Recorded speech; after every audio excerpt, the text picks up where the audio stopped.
We are finally thawed out after watching Ohio State practice on Friday morning. A little colder than normal for the day before the spring game, but the spring game should be a little warmer. That's Tim May over on the other side of that screen. That is Andy Backstrom. I am Spencer Holbrook. Fellas, we just watched spring practice. I came home to write the practice observations instead of us doing a video right after because it was cold, it was windy, it was rainy, and I think we're in a little bit better spirits, being warmed, maybe nurtured after having a little lunch. And now we can do an observations video. Tim, I don't know how many more times we have to say it. Jeremiah Smith, wow. Yeah. Freak. You look up freak in last year's recruiting dictionary, and there was his picture. Yeah. Write them down on whatever other joke you want to make or pun you want to make.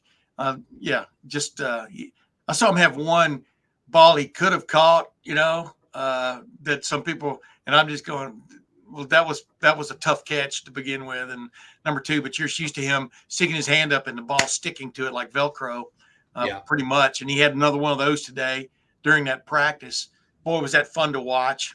And, we'll get into the quarterbacks here in a minute, but that was fun to watch. This guy's the real deal. Fox's ratings are going to be helped immensely for the spring game, first nationally televised spring game, by a network, let's put it that way, because I'm thinking the spring game's been on before.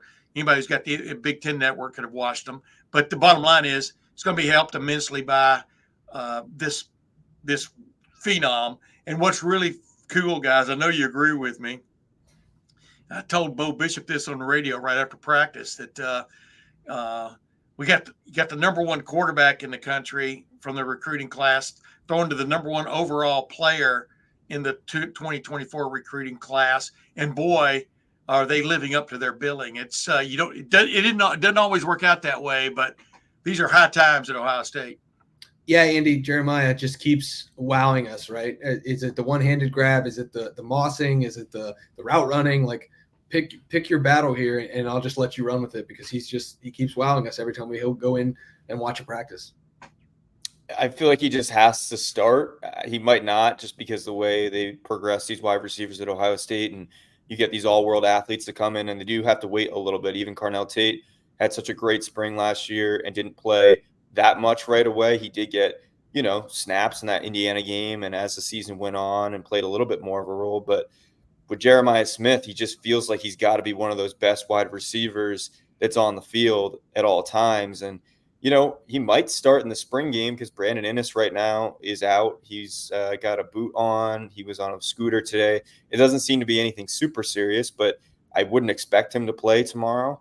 And so, maybe Jeremiah Smith does get the nod, if that matters or not, for a spring game. But still, he's going to be out there. He's going to be making plays. And I think the 75,000+ people there are going to be quite happy with what they're seeing from number 4. Just spectacular in spring practice so far. I'm going 85+. Go ahead. Yeah, it's going to be quite the crowd.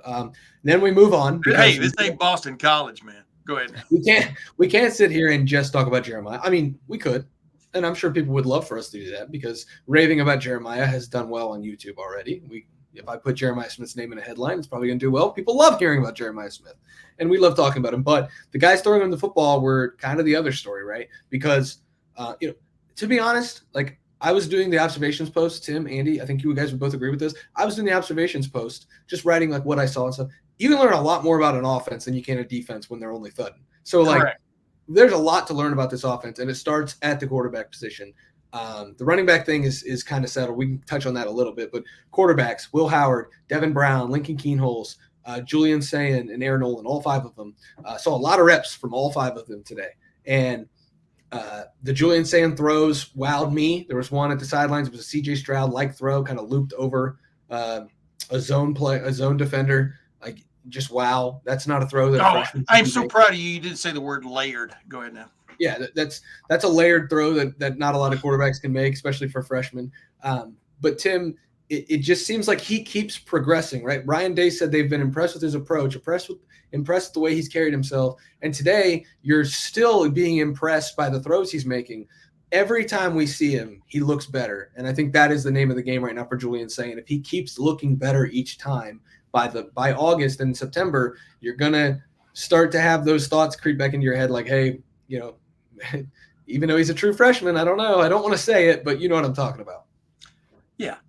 And here's the thing. Ryan Day made it emphatic. I don't know how many more times he can say it. They need 3 quarterbacks going into this season that all can play. They've taken the black stripe off of Julian saying pretty early for a quarterback. You know, I think you have to admit that. Well, earliest we've known a black stripe coming off a quarterback. And the reason is not only is he fast tracking, they need him to fast track. But I don't know if y'all agree or not. But I'm watching all 3 of them throw today. I'm talking about Will Howard, Devin Brown, and Julian Sayin. And from the standpoint of putting the ball on the money, from the standpoint of going to what looked like the proper read or the proper place where the play's supposed to go, because with Chip Kelly, you know, a lot of he schemes a lot of those things open. It's not as much a read sometimes as it is just throwing to the right guy when he comes open, right on down the line. I didn't see a big difference between the 3. I'm talking about the top 3 quarterbacks. And I'm just being honest. As you said, I hope you're always honest with us and with me and Andy and the listeners and watchers, Spence. But I didn't see that big a difference. And if it continues on that upward plane, it's going to be interesting how they're going to juggle that. But they're going to need 3 quarterbacks at some point in this season, just like they have the last many, seasons, with the exception maybe of C.J. Stroud, those 2 years. So I'm hemming and hawing here because you don't ever want to just anoint a guy 14 practices in as a freshman in spring, but he seems to get it. And not only that, when he gets it, just like Chip Kelly was talking about last night on that Chalk Talk after the linebacker roundtable, and when he was talking to a bunch of high school coaches and drawing things up for him, you can have a guy who knows the play, who functions, executes the play in the right way, sees a guy get open and throws the ball. But what the quarterback has to do is throw a catchable ball, at that point. And that's because otherwise you've wasted all this other good stuff you did. Julian Sayin seems to grasp that, man, and threw a lot of catchable balls out there. They threw a few that he'd like to have back. But that's what stands out about him is he's not just seeming to get a grasp on the offense. He's running it, but he's executing it. And that's big. Andy? Yeah, I do want to say that, Devin Brown's still first in line taking these reps, and then Will Howard, and then Lincoln Keenholz, who's still there and still practicing, and third in that line, and then Julian Sayin, and then Aaron Noland. So that's kind of the progression that we're still seeing. But I agree that those 3 that we've been talking about the most are probably in that upper tier as far as this competition goes. And, I feel like with Devin Brown, there's times where he looks really good and he has a lot of zip on the ball and the timing looks great. But then there's other throws that he misses, and that's kind of been his problem throughout the last couple of years is consistency. That's what Ryan Day talked about the other day. Will Howard, same kind of thing. Some really good throws. He had one to the back corner of the end zone of Emeka Ibuka that I thought was really nice, but then missed some short throws on swing passes where you kind of scratch your head a little bit. And so it's all the way around. Even Julian Sayin, as great as he looked, I thought in the beginning part of the practice, the middle part of the practice with the timing throws, the sail routes, everything you guys were talking about. I thought as practice went on towards the end, he had some of those freshman mistakes, dropped a snap at one point, missed a few throws. So none of these guys are perfect going into this spring game. Really interested to see how they perform in front of the crowd. Last year, of course, Devin Brown couldn't play in the spring game because of his finger injury. Will Howard's never played in a spring game of this gravity. Of course, Julian Sayin is an early enrollee. So I'm really curious to see how they perform on Saturday. But it's pretty even, as you said, Tim. Like, I don't think that one guy is that far ahead of the other. And that's probably why they're going in the same order they have been all spring. And that's just based on what we're seeing. You know what I mean? I mean, we're not in there for the post-practice, pre-practice chalk talks, et cetera, with the coaches, or dry erase talks with the coaches. So you're right. I mean, I didn't mean to interrupt you, Spence, but you just, when you see it, you know it, right? Or when you know it, you see it, or whatever you want to say it. Those 2 work in tandem, Tim. The thing that I'm starting to just come around with, the thing I'm starting to come around with on Will Howard is this. And we talked about this a little pre-video, but I'm going to reiterate it for the people because that's what they're here for. That was our warm-up. I don't think I'm ever going to be wowed by what Will Howard does in a 7-on-7 or in a thud setting.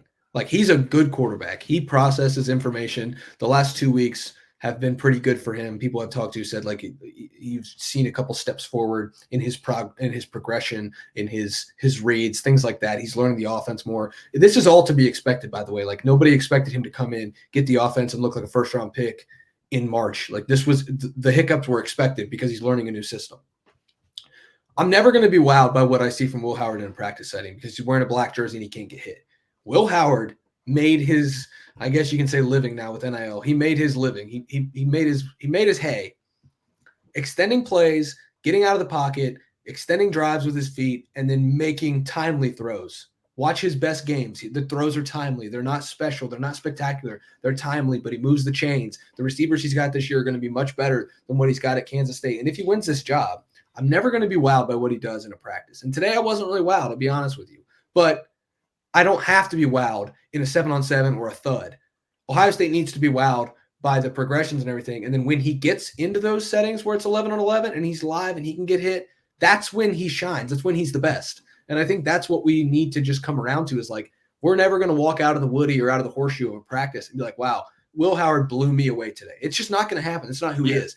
But he is going to make impressive plays along the way that show you when he gets into full contact, he's got the goods. Well, here's the conundrum. I mean, he's been privy to the Ohio State playbook as long as Julian Sayin has, and vice versa.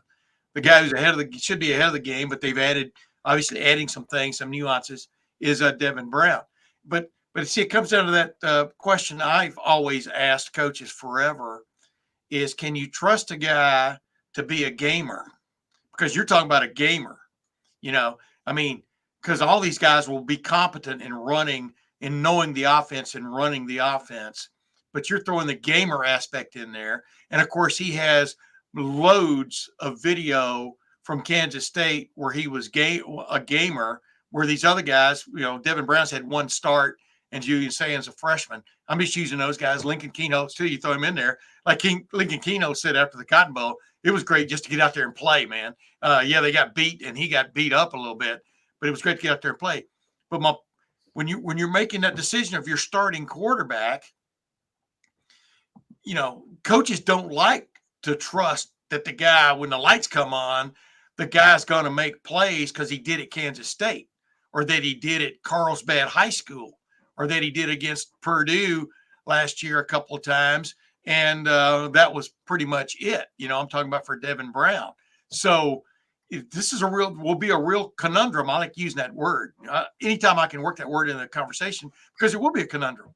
Because I agree with you. I think Will Howard is best when crap is going on and he pulls a play out. And plus, he's really good at running the ball, at running the zone read, and getting upfield and not being hesitant about running the ball, and not running like a quarterback, but running a little bit like a big, tall running back. That's part and parcel to what Chip Kelly wants in this offense. But that's if this trend continues, like we've kind of seen it a little bit in practices, a few practices we've got to watch, that's going to really be a tough decision for the coaches. You'll probably end up going with Will Howard, as I've been saying, and Ryan Day reiterated the other day. He's just got more starts than everybody else. I mean, that's where the separation comes right now. Is he's got more starts. He's been in real games. He's had to make decisions on the fly, and none of these other two have really had to do that. So it's going to be interesting. August is going to be interesting. If all three are still sitting there in August, it's going to be interesting. Anything else, Andy, that you learned from these quarterbacks watching them on Friday? I mean, that's the big thing, right, Sam? You said if all three are there, and the transfer portal reopens for the spring window on April 16th, and I think that's going to be the antennas up for is there going to be movement, not just with those quarterbacks we're just talking about, but even like a Lincoln Keenholz or an Aaron Nolan. Like, are they going to have 5 going into the next stage of the offseason and going into training camp? You certainly don't need 5. You would like to keep everyone just to develop and have the depth, but we'll see. They were comfortable with 4 last year. 4 was even more than, typically you had 3 prior and 3 scholarship quarterbacks. And then last year you had 4 with Tristan Gebbia. So, I'm curious to see if there's movement in the portal there. But that's kind of where I'm sitting out. right now going into the spring game, I agree. I think it's pretty tight so far. And, I think Devin Brown is in the competition still. Like, I think that it's I agree. between those three. And I think that, he's impressed me at stages of this spring. And I think that that's just, it's been everyone's impressing on certain plays. And then there's other plays where you're like, gee, I don't know if that's consistent enough. And I think that that's kind of where we were at last year too, with Kyle McCord and Devin Brown, where it was just one guy was better one day and then one guy was better the next day. And then it just kept going back and forth. And, you're just kind of wondering, when is someone going to pull ahead? And that's where I think the Julian Sayin buzz comes in, because he's already accelerated this process. He's already in this mix, and he's only been there and playing college football for 13, 14 practices. Yeah. And the thing is, I'm not saying I have knowledge of this or this is anywhere the case, but he lost his black stripe basically going in the last week of spring football. Okay. Number two, he got talked about big time by the head coach the other day, because you don't want him, I don't think there's even a possibility of this, but you definitely want to knock that boomerang out of the sky, meaning any chance that he could change his mind. Alabama is in desperate needs of a quarterback, it sounds like, from a depth standpoint, for sure. And right on down the line, there will be, his movers and shakers, or wherever, his parents or whomever are going to be getting phone calls. Are you sure he wants to stay there? If he's not the starter, he could start for us this year. You know what I mean? Type thing. So that's what Ryan Day and his staff have to fight now. Chip Kelly, et cetera. They have to fight now, along with getting three quarterbacks that they can trust ready to play. And it's what an interesting, and I'm not sure it's fun, but what an interesting era we're living in. I mean, look at Bryson Rodgers. If he'd left, if he'd truly gone, I mean, wow. I'm just watching this guy make plays today. I'm watching him make catch. I mean, you know what I mean? It's like you're going, that would have been a huge mistake. He may be a factor on the number one or number two team in the country in September. And just because somebody else offers a possibility of immediate riches, so to speak, and that could be literally the term anymore, that's not necessarily the reason. It's like with Dallin Hayden hitting the transfer portal. Good luck to him. But man, you had a chance to be part. He hadn't left yet, but you have a chance to be part of one of the top two teams in the country going into the year. That doesn't happen very often in anybody's career. Well, we got more notes. So Bryson Rodgers, glad you brought him up, Tim. Impressive. We've got to get moving. We got to get moving here. I know. I'm sorry. No, you're good. All good. I'm just going to be quiet for a while. I'm going to rattle off a couple of notes, and then I'll pass it over to you guys. We've got feedback. Yeah. We're good. Okay, now we're good. Okay. Yeah. A couple of notes to get to. We've got Bryson Rodgers looked good. Glad you brought him up, Tim. We've got no Dallin Hayden. Did not see him in the building. I think it's pretty cut and dry. He's moving on. Good luck to him. We won't talk about him again until he lands somewhere. Maybe we'll talk about it on the message board. Go get that $1 for your first 2 months. Oh, man, that's a hell of a deal. I know. We've got the offensive line, which we need to get to, but we'll talk about that in a second. Brandon Ennis was on a scooter and in a walking boot, something to monitor. And other than that, in there, walking boot, but then walking boot on a scooter, that's a little more serious. Yeah, so that injury, we don't know exactly what the injury is, but he's definitely injured.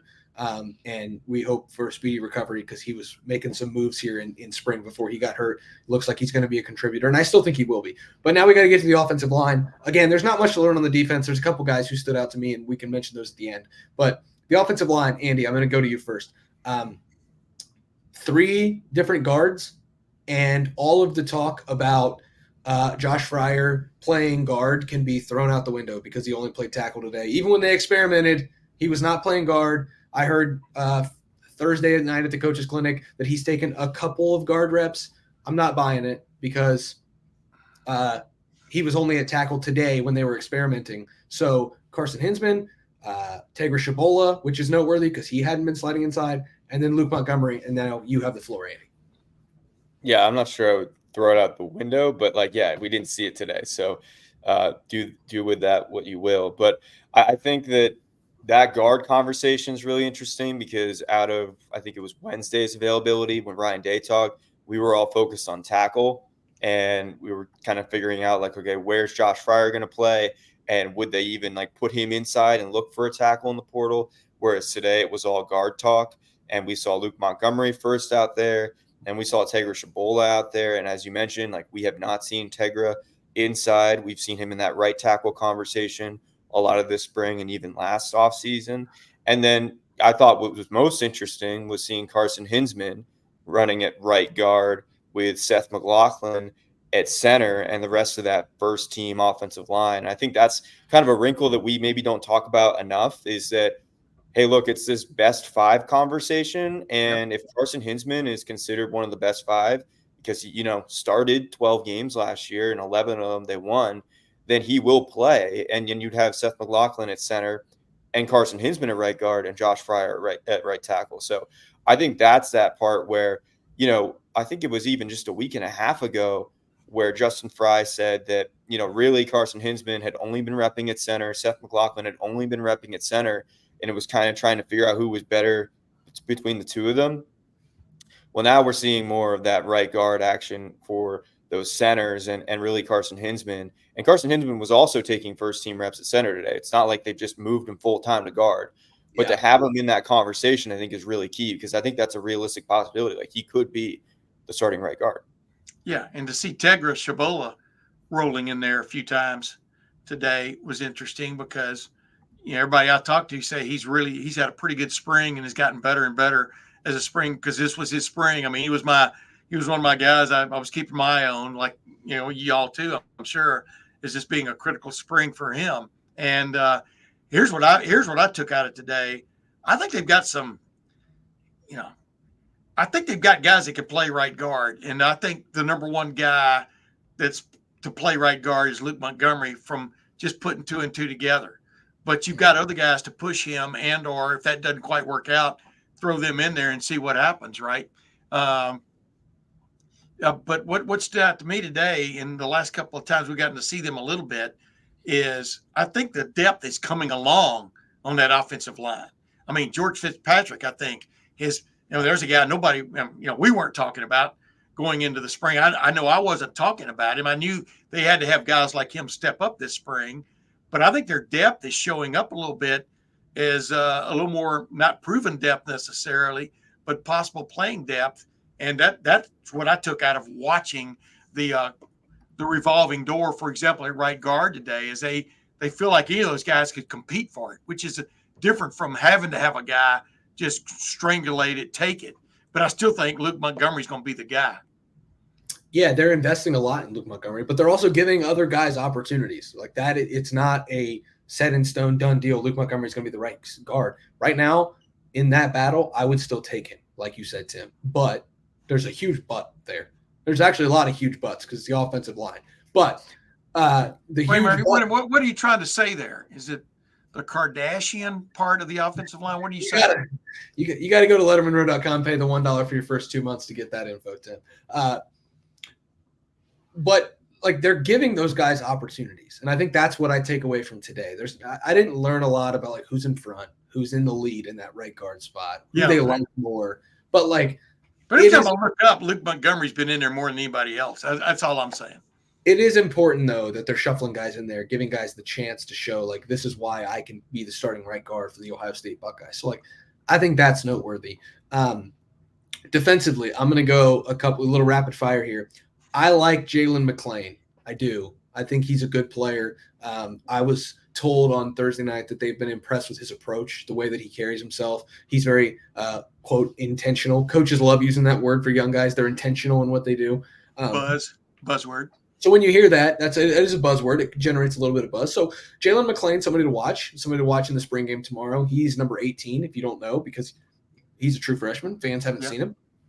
Jaden Bonsu, another guy, impressed me. I know it's all with a big, caveat, because Lathan Ransom, hold on, Tim, Lathan Ransom and Malik Hartford are both out for the spring. So, he's running with the ones, though. That's important. That's noteworthy. He's your Malik Hartford of this year. Go ahead now. I don't know if I'm going to go that far just yet. Yeah, you mentioned him a couple times, man. That's not a coinky dink. Yeah, the buzz is real, though. He's pushing for a role. And then I said it in our observations. Again, lettermenrow.com, $1 for your first 2 months. Go read the observations.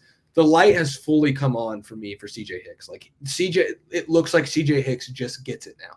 And I think that's a big development. Andy, I'm going to go to you first. Anything on defense that stood out before we get out of here?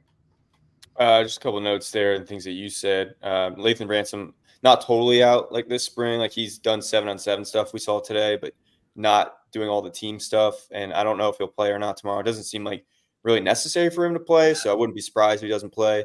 But like he's progressing. So I don't think that's an alarm that anyone should sound for him. Jaden Bonsu, I agree with you, has definitely been out there more and been intriguing. He did get chewed out, though, on a deep ball that I think Jaden Ballard caught. Mm-hmm. And he got quite a good word from Jim Knowles right there. So that's the trade. But that defense, I agree. CJ Hicks looks good. Sonny Styles also rotating in at the will spot alongside Cody Simon. Just watching these DBs play, I think Jordan Hancock, again, right place, right time, making a play on the ball, which we saw all the back half of last season. I think this defensive line is really intriguing, like Mitchell Melton, Caden Curry, along with, of course, the top two defensive ends in JT and Jack. And even like Kenyatta Jackson, can flash at times. Miles Lockhart, another true freshman we will see out there. If you see a really kind of small looking number 13, I know he might not look intimidating, but I think they're impressed with him at that nickel spot as well, where they have depth with Lorenzo Styles, along with, of course, Jordan Hancock. So those are just some guys that are on the top of my head, I guess, that, but as you said, the defense, we're probably going to learn more tomorrow about the defense than we have this whole spring, just because a lot of it's routes on air, 7-on-7, the defense is at a disadvantage. There's just like a lot working against the defense, not necessarily the defensive line, but like the defensive backs and stuff in a lot of spring. So I'm curious to see how it goes. As Denzel Burke would call it, Zone 6 versus BIA tomorrow. I agree with everything you said, but a guy really, I just see the future. Matter of fact, he's going to be my surprise. I'll give you a scoop here, ladies and gentlemen. My guy I'm looking forward to seeing flash on Saturday that is being put together by our crack staff, Andy Backstrom and Spencer Holbrook, with me contributing, is Edric Houston. Yeah. Gosh almighty, man, he looks the part. No wonder it went down to the wire between Ohio State and Alabama for him. I saw him do some really good things today. This defensive line room is about as good as it's been in a while. I don't know if y'all agree or not from a depth standpoint. And he's just going to stir the pot there, in my opinion. And a guy that really, he looks totally different than he did 3 years ago or two years ago. Physically, it's Caden Curry, man.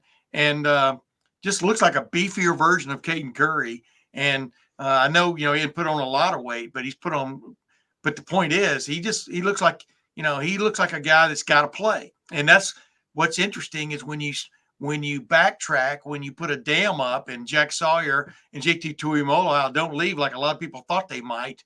Now you've got, I don't know if log jam's the right word. I think it's a great kind of jam to have. Let's call it strawberry jam in there that just of guys that need to play. And Mitchell Melton catches my eye every time I get to watch him. And so does Kenyatta Jackson. So what do?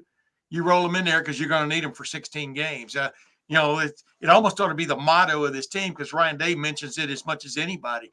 They're planning on playing at least 16 games this year. That's huge. And I think they've got the defensive lines, and the offensive line is coming around this way depth-wise on both of the key parts of your team, offensive line, defensive line, to make that run. But, of course, time will tell. Time will tell, because the transfer portal opens on Tuesday, and the depth could be washed away at any time. I'm not saying that's going to happen for Ohio State, but why does everybody look at it like dire? You know what I mean? I mean, there could be guys who are just fired up about being Buckeyes and being part of one of the top two teams in the country. I keep going back to that. You're not going to transfer probably to Georgia. You might, you know what I mean? But I'm saying you got a chance to play a role on one of the true contenders this year. May all blow up, who knows? But that would be very short-sighted to jump in the portal just because you didn't get as many reps in the spring game as somebody else. There will be portal movement, though. It will happen. So, we are going to be prepared for it. We know that it's part of the game. Some guys are going to leave. Some guys are going to probably join the Buckeyes. We've got a lot of portal coverage coming after the spring game. But please, just let us get through the spring game before more portal action. Please, I beg of you, Ohio State and players and potential incoming players. Tim May, the 41-year vet, he just wants to cover the spring game. Andy Backstrom, the sports writing veteran, Ohio State rising veteran, he's becoming a pro at this. He just wants to get through the spring game. And me, Spencer Holbrook, the innocent young man just trying to cover this team the best I know how. I'm just trying to cover a spring game. Well, you got the young part right anyway. Then we can do the portal spin and dance, song and dance. We can do that after the spring game. Let's have a fun spring game. It is going to be like 61 degrees tomorrow. It's going to be in the 50s at kickoff. It's not going to be the warmest spring game, but it's going to be really fun. There's going to be a lot of activities. Yeah, there's going to be a lot of activities for fans. It's pretty cheap. If you've never been to the Horseshoe and you're considering it, I highly recommend it. It's going to be a good atmosphere. There's going to be a lot of people there. And even if your favorite player like a Travion Henderson or a JT Tuimoloau, they're probably not going to get the most work, we'll be honest. But you're still going to get to see them in person. $10, come out to the spring game. Pack the Horseshoe. It's going to be a lot of fun. The Lettermen Row crew will be there. Of course, Tim May will be doing his umpteenth spring game. Andy Backstrom will be at his second, I think, and I'll be at my fifth, I believe. So Lettermen Row will be there. If you see us, come say hi. We'd love to chat. And we'll see you guys in the Horseshoe. Finally back in the Horseshoe on Saturday for the Ohio State spring game. It's at noon. It's on Fox, but more importantly, it's in that damned Horseshoe. Tim May, the 41-year vet, Andy Backstrom, and me, Spencer Holbrook. Thanks for watching. Thanks for listening as we updated you guys on all things Ohio State spring practice ahead of the spring game. We'll see you guys in the Horseshoe tomorrow.